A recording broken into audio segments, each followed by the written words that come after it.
Hello guys, আসসালামু আলাইকুম। কেমন আছেন সবাই? আশা করি ভালো আছেন। আপনাদের দোয়ায় আমিও ভালো আছি আলহামদুলিল্লাহ।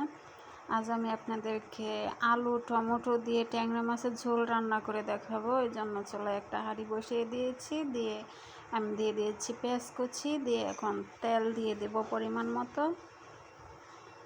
পরিমাণ মতো তেল দিয়ে দিয়েছি, দিয়ে এখন পেঁয়াজটাকে ভেজে নেব। পেঁয়াজটাকে ভেজে নিচ্ছি।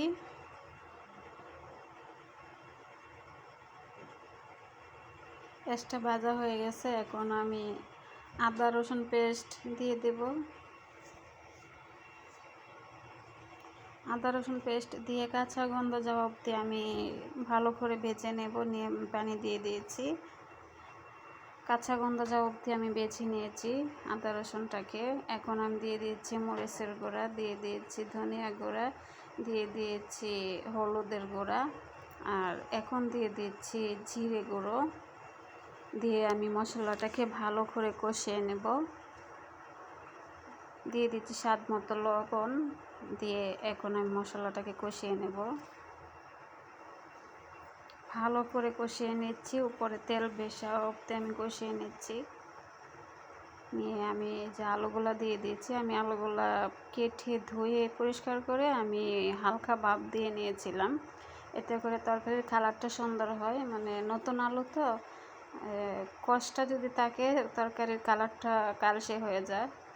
এই জন্য আমি ভাপ দিয়ে দিয়েছি যেন কালারটা সুন্দর আসে। আলুগুলো কষানো হয়ে গেছে, এ পর্যায়ে আমি কেটে রাখা টমেটোগুলো দিয়ে দেব।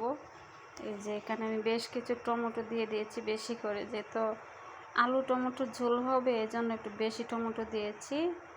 তরকারি একটু টক হবে, খুব স্বাদ হবে খেতে। আমি টমেটো আলুটাকে কষিয়ে নেব, নিয়ে আমি মাছগুলা দিয়ে দেব। আলু টমেটোটা কষানো হয়ে গেছে, এ পর্যায়ে আমি মাছটা দিয়ে আর একটুখানি কষিয়ে নিয়ে আমি ঝোল দিয়ে দেব। আমার রান্নাটা যদি আপনাদের ভালো লেগে থাকে তাহলে আমার চ্যানেলটা সাবস্ক্রাইব করে লাইক দিয়ে কমেন্ট করে আমার পাশে থাকবেন প্লিজ। আর ফেসবুক পেজ থেকে দেখে থাকলে আমাকে ফলো দিয়ে কমেন্ট করে লাইক দিয়ে আমার পাশে থাকবেন প্লিজ। আর আমার ভিডিওটা বেশি বেশি করে শেয়ার করে দিবেন।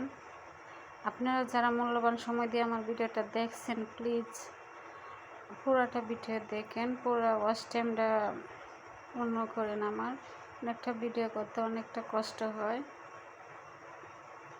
আর যারা মূল্যবান সময় দিয়ে পুরো ভিডিওটা দেখছেন আপনাদের সবাইকে অসংখ্য ধন্যবাদ। যারা সাবস্ক্রাইব ফলো করে দিয়েছেন আপনাদেরকে অনেক অনেক ধন্যবাদ। আর যারা করেননি প্লিজ সাবস্ক্রাইব আর ফলো করে দিয়েন। এখন আমি ঝোল দিয়ে দিচ্ছি। আমি মাছ দিয়েও কষিয়ে নিয়েছিলাম, এখন ঝোল দিয়ে দিয়েছি। দিয়ে আমি ঢাকনা দিয়ে এখন ঢেকে দেবো। নেড়ে ছেড়ে মিশিয়ে নিয়ে আমি ঢাকনা দিয়ে ঢেকে দেবো। আর এই রান্নাটা কিন্তু খুবই টেস্ট হয়েছিল, অনেক মজা হয়েছিল। মানে বেশি করে টমেটো দিয়েছি, ঝোল হবে যেহেতু টক লাগছিল, একটু ভালো লাগছিল খেতে।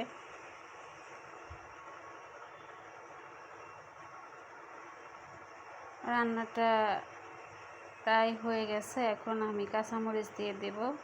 দিয়ে আর একটুখানি রান্না করে নেব ঢেকে দিয়ে। একটু ঝোল হবে তাই ঝোলটা বেশি দিয়েছি। এই আলু টমেটো দিয়ে ট্যাংরা মাছের ঝোলটা খেতে অসাধারণ মজা লাগে।